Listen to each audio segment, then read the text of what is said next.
नमस्कार दोस्तों, स्वागत है आपका आज की नई वीडियो में। और आज की वीडियो में हम बात करने वाले हैं इंडिया के कुछ ऐसे इंटरेस्टिंग फैक्ट्स के बारे में जो शायद ही आपको पता होंगे। और ये जो फैक्ट्स जो आज हम डिस्कस करने वाले हैं, ये फैक्ट्स जर्मन मैगजीन में भी कुछ टाइम पहले प्रिंट हुई थी और ये इंडिया के बारे में वर्ल्ड हिस्ट्री से रिलेटेड है। तो पहला फैक्ट है कि इंडिया ने अपने पिछले 10,000 सालों के हिस्ट्री में कभी भी किसी देश पे अटैक नहीं किया है। अब आप ये सोच रहे होंगे कि कैसे नहीं किया है। कितनी बार तो इंडिया चाइना के साथ वॉर होती रहती है, इंडिया पाकिस्तान में वॉर होती रहती है और बाकी कई देशों के बीच में वॉर होती रहती है। तो इंडिया ने कैसे अटैक नहीं किया है? तो हाँ, इंडिया ने कभी भी अटैक नहीं किया है। इंडिया जब भी फाइट करती है वो अपने आप को डिफेंड करने के लिए करती है, ना कि वो दूसरों को हार्म करने के लिए। इंडिया स्टार्टिंग से ही बहुत शांति प्रिय देश रहा है, इसलिए इंडिया ने जितने भी वॉर में हिस्सा लिया है वो सिर्फ डिफेंस के लिए। तो अब हम बात करते हैं अपने सेकंड फैक्ट के बारे में। तो हमारा सेकंड फैक्ट है कि इंडिया ने संख्या प्रणाली मतलब नंबर सिस्टम का आविष्कार किया। और ये तो आपको भी पता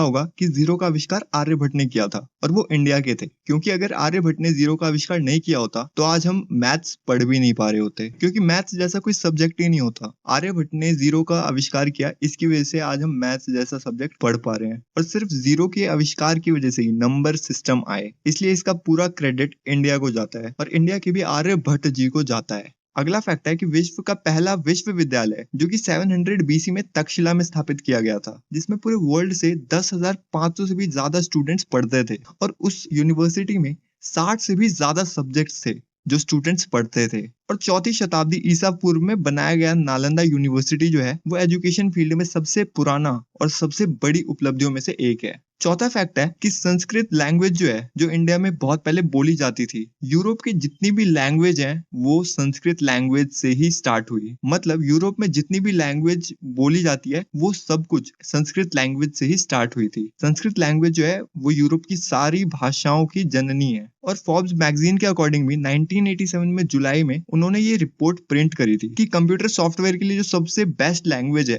वो संस्कृत है। तो ये जान के कैसा लगा आपको? इस पे तो आपको भी प्राउड फील होना चाहिए। फील हो रहा है, नहीं हो रहा है? और अगर प्राउड फील हो रहा है तो कमेंट में जाके जल्दी से लिख दो, I am proud to be an Indian. और पांचवा फैक्ट है कि आयुर्वेद जो है वो ह्यूमंस के लिए सबसे बेस्ट है, क्योंकि आयुर्वेद से ह्यूमंस एकदम फिट एंड फाइन रह सकते हैं। और जब पूरे वर्ल्ड में सबसे पहला कोई चिकित्सा का विद्यालय मतलब मेडिकल की नॉलेज जो स्टार्ट हुई थी वो आयुर्वेद से हुई थी। और डॉक्टर्स की फील्ड में जिनको भगवान माना जाता है, जिन्होंने आयुर्वेद को स्टार्ट करा था, उनका नाम है जनक चरक। इन्होंने 2500 साल पहले आयुर्वेद को स्टार्ट करा था। और आज आयुर्वेदिक चीजें हर एक घर में मिल जाएगी आपको। कोई ना कोई चीज तो आप आयुर्वेद की यूज करते ही होगे। और आज के टाइम पे आयुर्वेद बहुत तेजी से हमारी सभ्यता में आ रहा है और हम सब उसे एक्सेप्ट भी कर रहे हैं, जो कि बहुत अच्छी बात है। और इसमें थोड़ा बहुत क्रेडिट राम भी जाता है। आप क्या कहते हो? कमेंट करके बताओ मुझे। हमारा नेक्स्ट फैक्ट है कि इंडिया को एक गरीब देश के रूप में देखा जाता है। और हमारे देश के लोग खुद हम लोग खुद इंडिया को एक गरीब देश की तरह देखते हैं। मतलब हम अपने ही देश को बहुत गरीब समझते हैं, और जो कि गलत बात नहीं है। लेकिन मैं आपकी नॉलेज के लिए बता दूं कि 17th सेंचुरी से पहले, मतलब जब ब्रिटिश अटैक नहीं हुआ था इंडिया के ऊपर, उस टाइम पे इंडिया जो था सबसे रिचेस्ट कंट्री था पूरे वर्ल्ड में। मतलब कोई भी कंट्री इंडिया से कम्पीट नहीं कर सकता था अमीरी के मामले में। और ये तो आपको पता ही होगा कि उस टाइम पे इंडिया को सोने की चिड़िया के नाम से भी बोला जाता था, और वो इसीलिए बोला जाता था। सबसे ज्यादा अमीर देश उस टाइम पे इंडिया ही हुआ करता था। आज के टाइम पे मैं मानता हूँ कि हमसे बहुत सारे देश आगे हैं अमीरी के मामले में, लेकिन उस टाइम पे इंडिया सबसे ज्यादा अमीर हुआ करता था। और ब्रिटिश अटैक के बाद ही इंडिया अमीरी के मामले में पीछे होता गया और आज बहुत पीछे आ चुका है। तो चलिए हम अपना नेक्स्ट फैक्ट देखते हैं। अब हमारा 7th फैक्ट है, मतलब ट्रैकिंग का जो इन्वेंशन हुआ था वो 6000 साल पहले सिंध नदी जो है वहां पे हुआ था। और नेविगेशन वर्ड जो है वो संस्कृत के एक वर्ड नवगति शब्द से आया है। और नौसेना, जिसको नेवी भी कहते हैं, और वो नौसेना शब्द जो है वो भी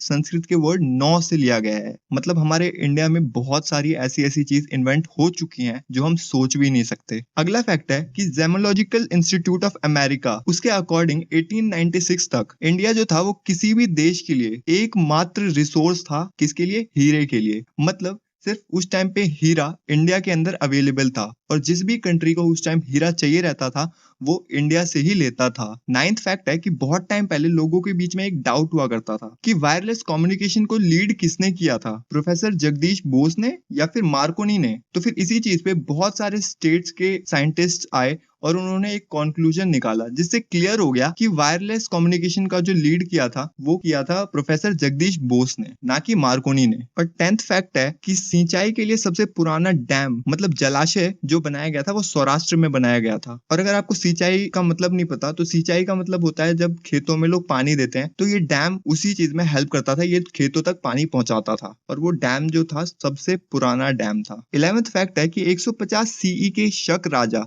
रुद्रदामन प्रथम के अकॉर्डिंग चंद्रगुप्त मौर्य का जो टाइम था उस टाइम पे रैवतक की पहाड़ियां जो थी उस पे सुदर्शन नाम का एक झील बनाया गया था। इस बात पे कोई ऐसा कंक्लूजन आया नहीं है कि ये बात सच है या नहीं, लेकिन ऐसा माना जाता है कि हाँ, चंद्रगुप्त मौर्य के टाइम पे रैवतक पहाड़ियों पे एक सुदर्शन नाम का एक लेक बनाया गया था। लेकिन इसको हम पूरी तरीके से सही नहीं कह सकते जब तक कोई इस पे कंक्लूजन आ नहीं जाता। हमारा नेक्स्ट फैक्ट है कि शतरंज का आविष्कार भारत में हुआ था। ये तो आपको पता होगा, और अगर नहीं पता तो कोई बात नहीं, अब सीख लो। शतरंज को अष्टपद भी कहते हैं और इसका इन्वेंशन इंडिया के अंदर हुआ था। समझ रहे हो, इंडिया हमेशा माइंड गेम्स खेलता है, वो अटैक करने में बिलीव नहीं करता। 13th फैक्ट है कि जब 5000 साल पहले बहुत सारे कल्चर जो थे वो फॉरेस्ट लाइफ जीते थे, मतलब वनवासी थे। उस टाइम पे भारत ने सिंधु घाटी के ऊपर हड़प्पा संस्कृति बनाई थी। मतलब इंडिया हर चीज में बहुत आगे रहता है। और आज का हमारा लास्ट फैक्ट है कि स्थानीय मूल्य प्रणाली दशमलव प्रणाली भारत में 100 ईसा पूर्व में विकसित की गई थी। स्थानीय मूल्य प्रणाली इसका मतलब होता है प्लेस वैल्यू सिस्टम। ये आपने पढ़ा होगा मैथ्स के अंदर, प्लेस वैल्यू, टेंस वैल्यू, तो वही प्लेस वैल्यू। और दशमलव प्रणाली मतलब डेसिमल वैल्यू, ये जो था वो भी इंडिया के अंदर ही इन्वेंट हुआ था, या फिर कह लो डेवलप हुआ था, और वो भी 100 BC में। तो ये थे कुछ इंटरेस्टिंग फैक्ट्स अबाउट इंडिया। आप मुझे कमेंट करके ये बताओ कि आपको कैसे लगे इंटरेस्टिंग फैक्ट्स, और अगर आपको अच्छे लगे तो आप वीडियो को लाइक करके जरूर बताएं और कमेंट भी कर दें कि आपको कौन सा फैक्ट सबसे अच्छा लगा। और अगर आपको ऐसी वीडियोस और देखनी है तो चैनल को सब्सक्राइब कर लें, क्योंकि ऐसी और वीडियोस आती रहेंगी। तो मिलते हैं अगली वीडियो में, तब तक के लिए गुड बाय एंड टेक